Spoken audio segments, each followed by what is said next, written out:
छोट्या रथाचं सारथ्य करतोय. नगाड्यांचा आवाज सुरू आहे, ढोल ताशांचा आवाज सुरू आहे. अवघी मथुरा नगरी दुमदुमली, सर्व ढोल ताशाने मिरवणूक त्या राजाची, देवकीची आणि वसुदेवाची मिरवणूक त्या नगरीमधून निघत.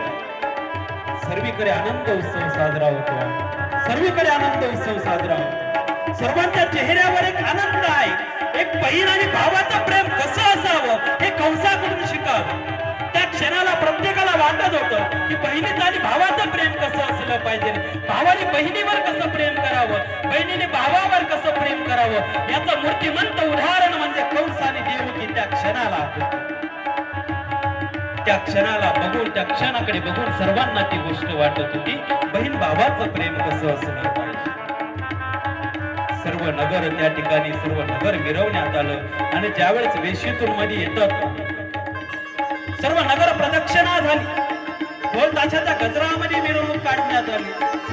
वाद्य नामे सगळे काय वाजवत चालले त्या ठिकाणी. फटाक्याची रोषणाई झाली. सर्व नगर दुमदुमलं आणि नगर दुमदुमल्यानंतर प्रदक्षिणा झाली आणि आभाळामध्ये वीज कडाडली. विजेचा कडकडाट आभाळामध्ये झाला आणि कंसाच्या कानावर वरतून एक आवाज पडला. कंसाच्या कानावर आवाज पडला, कंसा, अरे ज्याची मिरवणूक तू एवढ्या आनंदाने काढतो आहे ना, ज्याचं लग्न एवढ्या आनंदाने तू लावून देतो आहे ना, त्यांचीच मुलं तुझा पुढे चालून वैरी ठरणार. त्यांच्याच मुलाच्या माध्यमातून तुझा मृत्यू या ठिकाणी अटळ.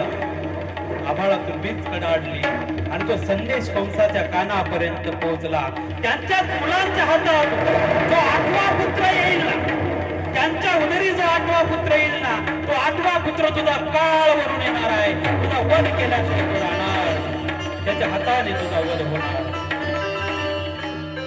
विजेचा कडकडाट ऐकला, कानावर पडला, शब्द कानावर पडले. प्रेमाचं रूपांतर त्या ठिकाणी वैरत्वा